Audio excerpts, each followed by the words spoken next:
Your mic's muted, by the way.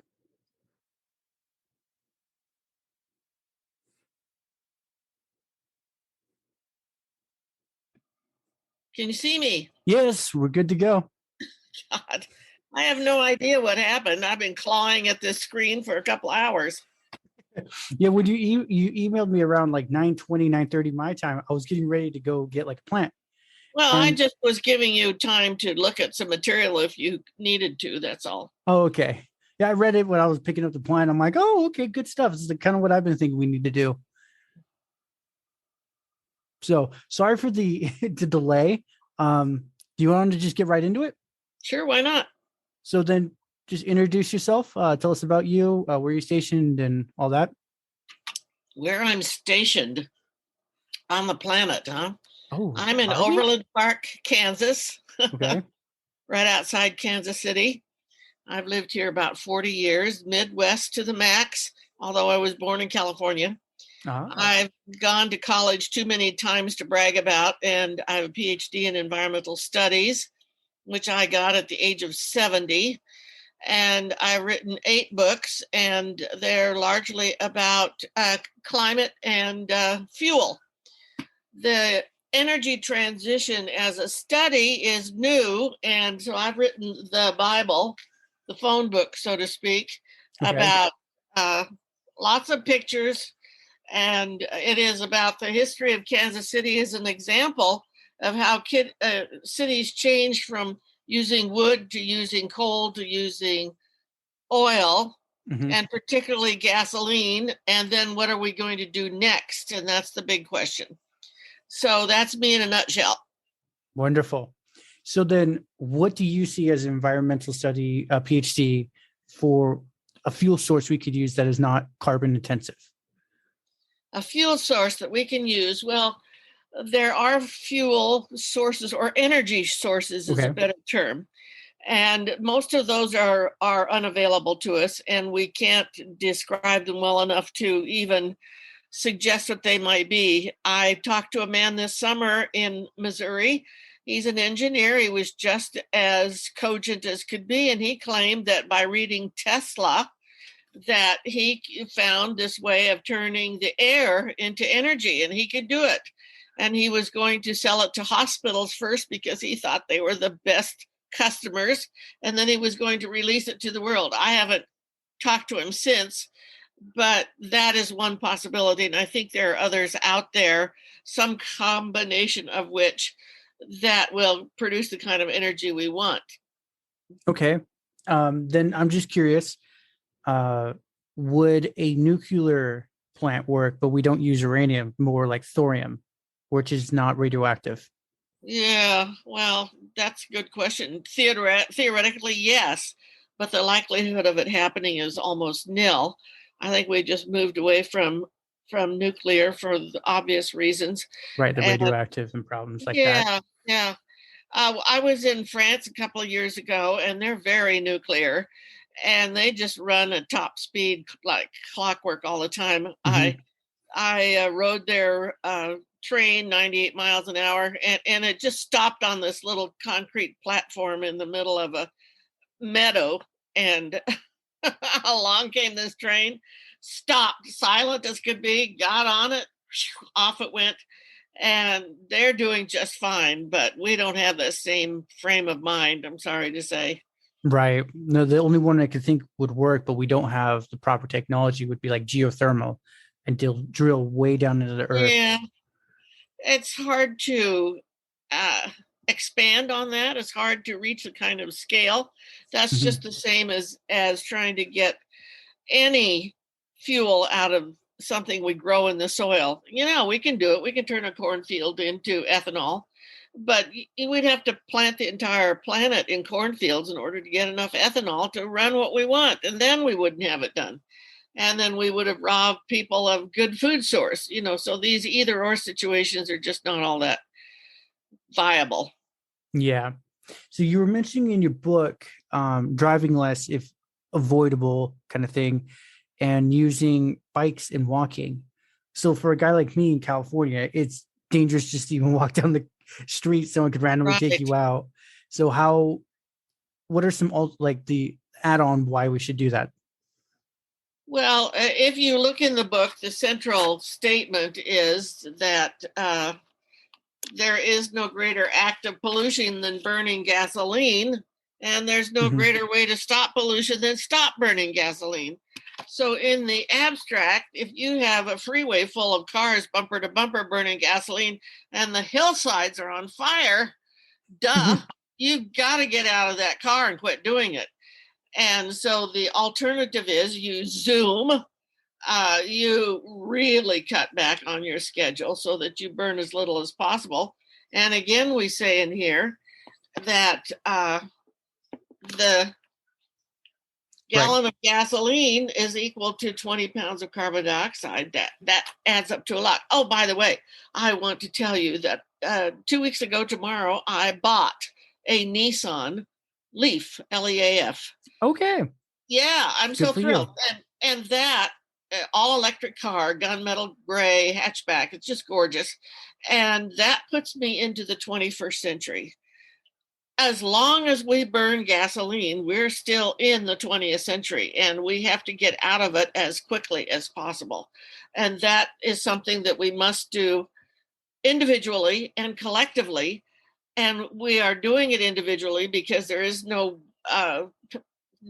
voice other than mine asking people to get the hell out of their gasoline cars while we still have a North Pole and a South Pole in ice to save and get to and I realize that electric cars are scarce and going up. It's like the fire alarm going off. What the kind of weather we have now, you've got to get out of your car as soon as possible. It's just that simple. Now, I had 85,752 miles on my Chrysler 200 when I turned it in, and I work from home, so I don't get out on the freeway every day, and that was 10 years worth of mileage. 80,752 miles. Every mile is a pound of CO2. So I left behind 80,752 pounds of carbon dioxide. And when we look at it in those terms, whatever your odometer is, just convert that into pounds of carbon dioxide. And then you think, oh, crap, I got to quit doing this. And the only way to quit doing it is to quit burning gasoline. It is by far the most polluting thing we do, period. Oh, 100%. That's where like um I try to like walk and ride, but it's one of those, like I said, there are certain things where, at least in California, the other world may not be this exception. It's there's a great distance in between, and I'm like, I'm not going to ride 100 miles on my bike. I know it. It is not conducive to walking at all. And it's easy to say, that's the gasoline diet. Drive less, walk more, save the planet. Right, great bumper sticker. And I can't, I choose not to walk. My nearest grocery store is a mile away. I never walk up there. And then in another direction is a restaurant. We don't do it. The combination of internal combustion engine and gasoline created the 20th century. Okay. They all came along together in 1895, and bang, that vaulted us into what we are now. All our lives are designed by gasoline, and it's not accidental. The oil companies, the car companies, and the media companies are the evil trinity that run the planet, and I kid you not. You can laugh at that, but it would make a great cartoon. No, I was It's just thinking of like the super villain, like the three top hat guys, like kind of thing. Yeah, absolutely. Don't think they don't. And in the Trump administration, they all went begging to Trump, oh, please forgive our debt. Give us a greater deadline to stop polluting. Oh, we're so poor. Oh, yeah. So he did it. And so we pushed the deadline back again. We can't afford to do that. No, we can't. It is. And that's one thing I agree. Like, especially where I am in California, all the forest fires have just gotten insane. Yeah. It's Where do like, you live? you know where LA is? I was born in LA. There we go. I'm like 30 miles south of that. Where? Um, do you know where like Claremont is? Yeah. I'm around there. Okay. So, Yeah. I was born in Bell, what was okay. Bell at the time. And so my mother lived in Long Beach, and all over. My family are 3 generations LA. And my son just moved from Burbank here in Burbank to Kansas City Oh, wow. because they could see the fires from the end of their street and decided it was time to leave. Yeah. Yeah. During the heat of the lockdowns of COVID, there was a fire in my area. Um, and it's called the Bobcat fire. It was insane. Like with the cases spiking and then it's raining ash Oh and boy. the sky was just like a fermented yellow, like a rotten Uh-huh. flesh yellow. Right. And it was funny for me because I was heading to work and there's these people walking around with military masks and guns on their shoulder and military outfits. And I joked with my supervisor as I walked in. I'm like, well, it's officially the apocalypse. The goon squad's here. Yeah, no kidding. Yeah. So Kansas City is a very well kept secret. Don't everybody come here. But, so far our weather has been pretty good, although we're forecast to become a drought area. Okay. And if you look at the map of weather, you can see that North and South Dakota is really suffering drought, and Nebraska, which is above us, and northern Missouri. And we're right at the cutoff line between severe drought and not too bad a drought. Right. So no matter what weather you have, it's all tough. And the weather is the planet's message. These are her words. And she only knows how to talk to us through weather. She throws this one hell of a storm to Florida, one hell of a fire to California, trying to get our attention. I mean, this is her vocabulary. Right. And we just don't get it. We go, huh? But yeah, it really is. And I was like one of my high school buddies. We were chatting away, and he's like, "What do you think of this?" I'm like, "Well, let's put it this way: the world naturally warms up. That's just what it does. It has its ebbs and flows. There's hot years, and there's cold years. When we're talking like decades, though." I said we kind of just sped up like 200 years and 100 years, which is from the scheme of everything with the world, that's like a blip, and it shouldn't be that fast. I'm like, there will be a balance, but it's going to be one of those no one can really predict what's going to happen. Maybe we humans will survive, maybe we won't. Kind of thing. We've gone through a lot, maybe we will survive. Well, that's a handy explanation. And that means I don't really have to do anything because whatever I do won't make any difference. But, Okay. right? Well, Isn't that what he's saying, basically? well, I was just Philosophically, the planet goes through cooling and heating and blah, blah, blah, which it does. There's no doubt about it. We've been through many ice ages. On the other hand, you are also so right. It's 200 years in a lifetime. And what they don't understand is the heating that we're talking, the warming, it means that the North Pole and the South Pole are both melting, right. and they are the refrigeration units of the planet. They are about 45% into melting. We push them over to 50% or more.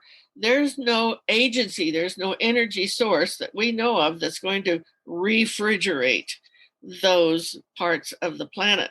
And once they get beyond a certain point, then all hell breaks loose in terms of insects and mold and dried up water sources. I mean, just begin to think about it. Who wants to go there? And we're not that far away.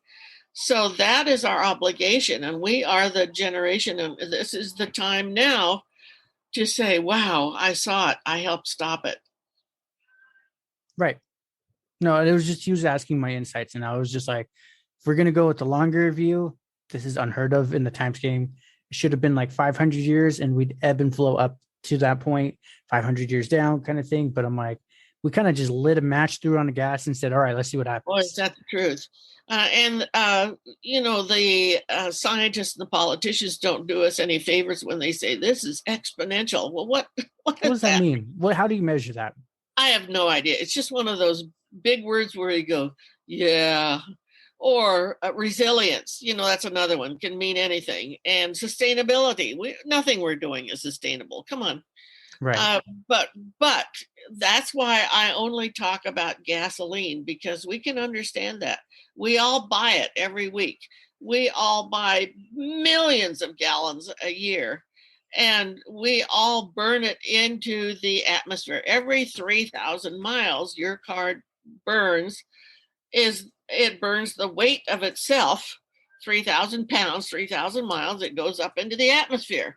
So depending on the amount of gasoline that you burn, maybe you throw up the weight of 10 or 20 cars over the year. And then you think, oh my God, just because I don't see it doesn't mean it isn't happening. That's what catalytic converters did for us. It made the particles disappear. It's not that they don't go up, it's just that we can no longer see them. So this is the hat trick of magic tricks that we do for ourselves so we don't have to think about it. So I have two questions then for you. What? If we continue burning gas, do you think having an algae agent like a catalytic converter, where it injects all the carbon into the algae and the algae eats it up and only gives O2, do you think that'd be a good substitute? Sounds good. May it be so. Well, I've actually read a few articles. This one kid made it successfully in Texas, and it's more O2, oxygen positive and carbon positive. Well, So, theoretically it works, but can you scale it? Can you create the kind of manufacturing that will produce? You see, what we want is to have our cake and eat it too. We want to have complete mobility, and we don't want to pollute. We haven't figured that out yet.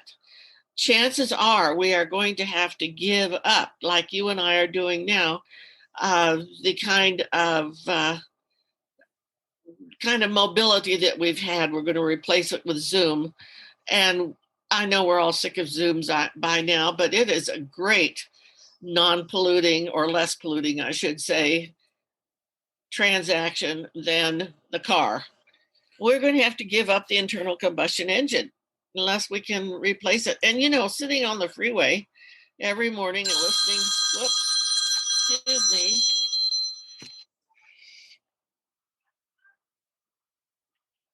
listening to the traffic report of the accidents. And I know nobody gets out of the bed in the morning and says, I want to go out and run into somebody.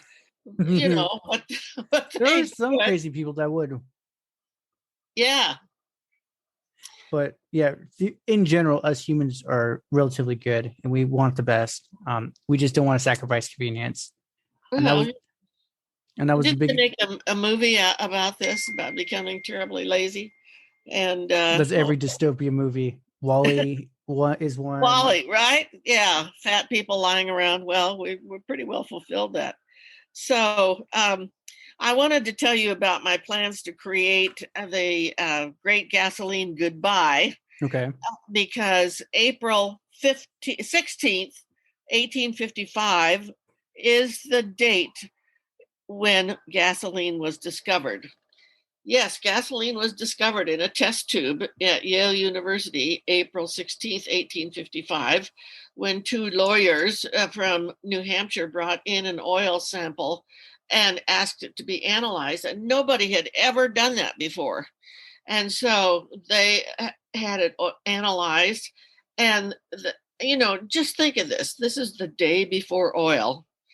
And the world was without quantities of oil. And at that moment, the whaling fleet was in Alaska, scaring up the last of the whales. And so we were just not able to move forward into the Industrial Revolution because we just couldn't get enough lubrication. So right. Here, these two lawyers go into the lab with, it was not easy to collect an oil sample because they had to throw a blanket across a pool that had a skim of oil on it and then wring the blanket out into a bucket and then the bucket into a little bottle. I mean, we did not know how to drill. So the upshot of that was that the professor, the chemistry professor analyzed it, came up with 8 different levels of petroleum. The second one turned out to be gasoline.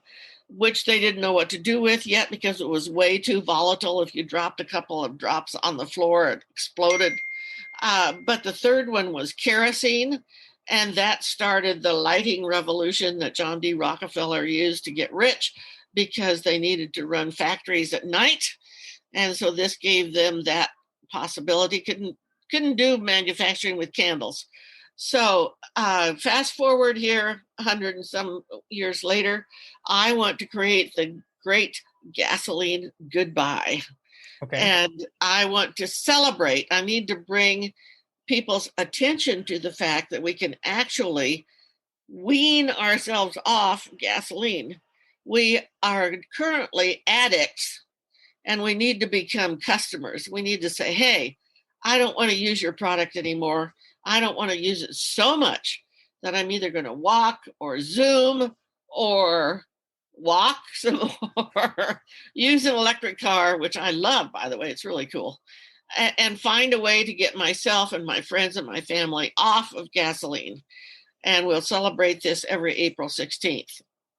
Hope you'll have me back when we do that so we can celebrate the beginning of this campaign. Yeah, definitely. We definitely want to check in with you. I just have, okay, so my other question for you is you were talking about your electric car. Yeah. So I actually got in a debate with someone really big about this. So I said, yes, the electric car is good, but I'm like, what about all that petroleum you burn to pull the nickel and the copper out of the ground kind of thing to move, and then you have to ship it on a boat, which is another carbon sink. Yeah. It didn't come floating off the sun with angel wings. Of course, it was manufactured like anything else. There's a break-even point for an electric car. I don't know exactly when it is, but at some point it stops becoming a drain on the collective energy availability and drives itself. And of course, every night I have to plug it in. There is that. I mean, let's be reasonable. I'm not leaving behind the carbon dioxide that I was with there's no 20 pounds per gallon coming out of my tailpipe. That's the point. We are not without sin. I don't pretend that we are, but it is a whole lot better. I still have my cake and I'm eating it too. That is to say, get to drive around in this fancy thing, but I'm not committing the crime that I was in my Chrysler. Right. So that was the other reason why I brought up the nuclear plants and for fuel source is most places, I don't know about all, but at least most in California, I'm going to go off of, they still burn natural gas, which is a massive methane and carbon sink. Yeah, when you burn it for electricity to fill your car. And that's where I was like, what is the renaissance, the thing we can do that is truly just carbon free? And that's what I was thinking. I was thinking a nuclear or geothermal, but it's one of those it's a little too touch and go for at least America to even consider. Well, geothermal has the same problem of all of these alternatives. You can't scale it massively yet that we know of. I mean, what kind of hole would we have to bore in the ground to bring up enough hot water to drive the vehicles we have? You know, it sounds great. It just isn't workable. At Not least right yet. now, anyway. I want to say there's a lot of companies that are working on this problem. So yeah, I'm pretty sure within 5 years we'll at least hear some news on it, of some revolutionary laser breakthrough or whatever that is. Yeah, I think like any beginning point, you're going to have a variety of experimental things out there as people really scratch around. How about hydrogen? Hydrogen's been quite an idea for a long time. 20 years ago, I was reading about hydrogen, but it just hasn't come on because, you know, hydrogen sounds like the hydrogen bomb, and many of us still remember bombing the islands out in the Pacific. And like nuclear, we're not that easy with it, nor have they shown us that we should be that confident.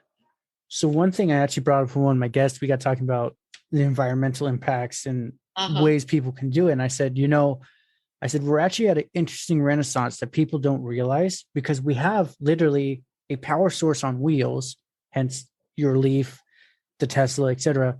Right. So we have plenty of power to move a machine and there's plenty left over. I said, why don't we hook up a hydrogen converter and inject it to the fuel source? And that's where he's like, huh? Why don't we? Exactly. It's relatively free, and it would be the perfect combination. So when your car's running low on fuel, like a Prius, it'll burn the hydrogen instead. Yeah. Well, let me refer you to the evil trinity. The oil Yes. companies do not want that to happen. Right. You realize that they are a for-profit business and they have to sell the oil that they pump, that they discover, that they distribute. It is just a humongous circulatory system. And anything that slows that down is really painful for them in terms of the bottom line and all of the financial reports that they create.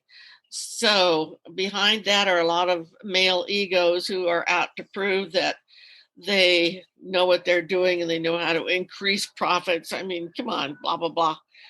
That's why, as long as they're in charge, that's why we have to stop being customers. It's our choice. And that is the big thing about going electric. We have a choice not to burn gasoline, whatever you have to do to stop doing it. Right. And that was just another one I was trying to lead into the question is the Trinity, the evil three. I remember Chevron saying they're actually getting into using algae as a fuel source, and it's just as effective as gasoline and relatively low to no carbon impact because of the ratio of it growing to us burning it, it relatively just like no carbon. And it was just one of those, I'm like, that'd be interesting if they could actually do it. An oil company is actually like working on an alternative source that may be viable. It could just be literally you see regular, supreme, premium, diesel, then you see algae kind of thing. That's kind of like ethanol. Pretty much. Ethanol is corn. How many cornfields can you put into our gasoline stream? And where are they going to get the algae? That's the question. Well, that was the biggest hiccup. That way they started an article because they're like, well, they can grow it, but the life cycle of the algae takes too long to sustain it. Is that out of the ocean? No, it would be like a fish tank like this, and then they Oh, just put on a much larger scale. yeah. See, scale is the problem. That's why gasoline is so irresistible. Right. And after gasoline was discovered in 1855, then it was 4 more years before they learned how to drill and actually produce oil out of the ground. This is when our history started. And then another 40 years before we created the internal combustion engine, we were able to burn it. And so then you have going on the trinity of engine, fuel, and roads. This is what made the 20th century possible. And then we just exploded into this abundance of transportation. And we've been running that ever since. So any other alternative that's small, it just falls, it just disappears. We have to talk about very big, big amounts to see that this has been a worthwhile exploration. And 1859, we started pumping oil, never stopped. Right. Yeah. That was one of those. I think I was taking a history class and they were talking about it. And essentially I just raised my hand and just looked at the teacher and said, so the moment we figured out a combustion car is the moment we pretty much doomed the world. And she's like, pretty much. I mean, she's like, I wouldn't put it that harsh, but I'm like, said, we've had it so long. I don't know if people are going to want to change. Yeah. Well, again, remember you're a customer, not an addict. Right. That's a big demarcation. And in case you forget, the third part of the trinity is the media companies, because you can't see all of those car commercials on TV without knowing that the media that created it is just as dependent on that business, that industry, as the oil itself and the car manufacturers. And without them, the word wouldn't get out to promote that kind of devilish combination. So remember, they're the ones who spread the word. Well, I agree, because there were certain events I picked up on with social media quicker than, and the media, the actual like CNN, Fox, whatever you want to insert here, they never talked about. There was like apparently there was a oil spill a couple months ago, and I want to say the Gulf again. And there were fishermen literally just showing videos of like they sent someone out, but they're doing nothing. They're leaving the oil in the water. They're killing our fish, kind of thing. And that was just the funny thing is I'm like, interesting. Not even CNN or Fox are talking about it. Oh my God, I just saw this on Twitter. So what's the upshot of the whole thing? Or is this Oh, just in progress? oh, last I checked, it was just they sent a boat out. The guy's been sitting there. He was supposed to be pumping, but apparently nothing happened. I lost track of that feed on Twitter and just never looked for it again. Well, we'd all like to be able to produce a stream of fuel that worked for everybody and didn't hurt anybody. May it be so somewhere on the planet. Let's do it. It is. And this is my question. Let's say America, we relatively are like 65% EVs in the future. Give it like 10 years.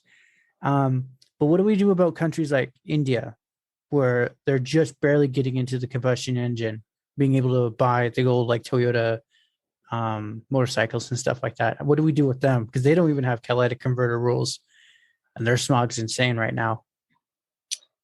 Well, what do you mean? What are we going to do with them? What are they going to do for themselves is the question. What can they do? They're going to have severely rising tides along the coast. Mumbai is going to go underwater by all accounts. They're going to have vast movement of national populations that have to move around. And you know, what to do about India? That's an unanswerable question. They have to become very, very proactive in saving themselves, both as individuals and as a state. And it's not going to be simple, but then that's true of any region coming on. Los Angeles, what are you going to do? You guys got to get off the freeway, Yeah, right? yeah. Whether you have a little infrastructure or a lot, you have to do what you have to do to make life decent. Right. Yeah. Like, heck, we're a special case in of ourselves. Like, apparently they were working on a electric rail to run from Northern California to Southern, like San Diego to Frisco, kind of thing. They completely ran out of funding. They built like maybe two cities worth of rail, and the $2 billion for that thing is gone. All the contractors and Sure. companies took it all. So that's where it's like, if they can get their budget straight, we could do a lot of great things. But I don't know if they're ever going to get their budget straight. Well, it becomes important to realize that progress, goes in a curve, and right at the beginning, everybody's equal in this stasis, so to speak, and then we start going into a hybrid condition, and which is where we are getting now with the electric cars and so forth, and then we push and push and push, and then we get all the way up here to the top of this curve, and we hope that we have changed enough so that we can slide down the other side of the curve into an entirely new kind of economy. And if we can't, then we're going to slide back down into Rustville, the Rust Belt, where those things used to work and no longer do. So, we have to make up our minds. Are we going up the hill? Or are we going to stay down here and go into the Rust Belt? And that's what our next decade is going to be about. Shall we go or shall we stay? Right? Right. We find those $2 billion and get the hell out of this trough, or are we just going to wallow here and then that window closes and we never leave that? Right. Yeah, it's too complex of a question for two people to figure out. We would need many more people to run it. But the thing with a reason I brought that one up was the initiative was good, and it was on paper a good idea to run the rail up and down California, just running off electricity, relatively low carbon footprint. But it was the way the government handled it is why I brought it up, because it's like we do have the power, we could change the world, but it's like, is bureaucracy going to always get in the way, kind of thing? How are we going to change that? And that's what I was going for. Sorry. So you're not convinced hydrogen could be a viable alternative for a fuel burning source? Sure. It's hot. It is. It's a good alternative. You just have to build it out. It's like everything else. Where are you going to go get your refill? And what are the safety measures? And what's your supply chain? Just it's not an easy question to answer. You can't just stand on a corner like a lemonade stand and say, "I'm selling hydrogen for your car. Come on up." It's just infinitely more complex. Not saying you can't do it. I want to say it's also a little more expensive. I think last I checked, there's a hydrogen like fuel pump up area near me, and I think it was like last I checked, 18 cents a relative gallon. No, it was 18 cents an ounce, and it's like 135 ounces. So it was like insane. It was almost like 10-20 bucks for one gallon. And that's where I'm like, if we could figure out a way to make it cheaper, that'd actually be a Yeah, well, good that's source. prohibitive.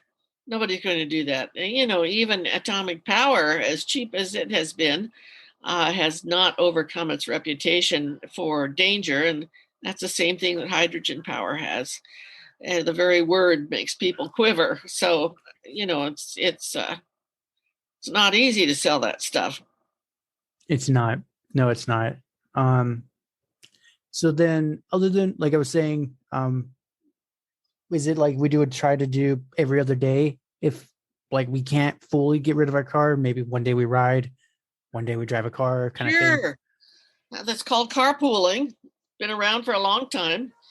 Yes, and do it or watch your pole melt. Watch your polar bear fall into the drink and not be able to get back up. You make your choices. It's a tough job to stand up in the middle of your very comfortable life and say, I now take a stand to save the polar bear or save the elephants or whatever. It's just like deciding you want to go to college and you're going to put yourself through that kind of activity.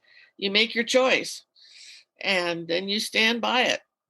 And that's what we're going to have to do because we're at the very end of our comfort zone and we're going into a pioneer zone and we're going to have to really work hard at it. And the amount of energy is not going to be the same. Right. There's a lot of tasks, a lot of things, but I believe humans in general will figure out a way to fix our wrongs. I hope that's true. I hope that's true. By the way, I have another campaign I want to introduce to you, if I may. Okay. On Earth Day, which is April 22nd, is that what it is? I think so. Anyway, so that's the 4th month, 22nd day.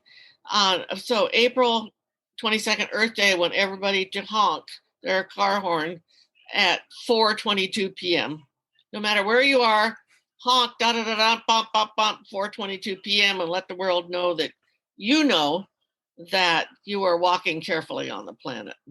Okay. So between April 15th and April 22nd, we have ways of expressing our concern and letting people know that we understand what the planet is saying to us, because upon every weather event is a message. And she's busy talking to us all the time. And as soon as we realize it, and she says some things over and over and over again because we haven't got it yet. So the way to get out of this is start listening. We're on a living planet. Mm-hmm. Start listening. 100%. I love it. I love to cut it there. I got 2 going out questions for you before we get you on in around April 15th. So first one, other than work, what have you been doing to keep yourself busy during these COVID lockdown times? I paint cats and dogs. Nice. Badly. Yeah, I paint mine and other people's cats and dogs. It's just painting and writing are 2 very similar things I've discovered. So, okay. Yeah. Awesome. I have a website. Heck, I forget what it's called. It's on Facebook. Just gonna look for it. Twyla Dell, cats and dogs, something like that. Okay. I haven't been to it in a while. Then the other question is, for someone aspiring to be like you, lowering their carbon footprint, doing the paying it forward, what are some tips, tricks, or advice you'd give them? Become really conscious.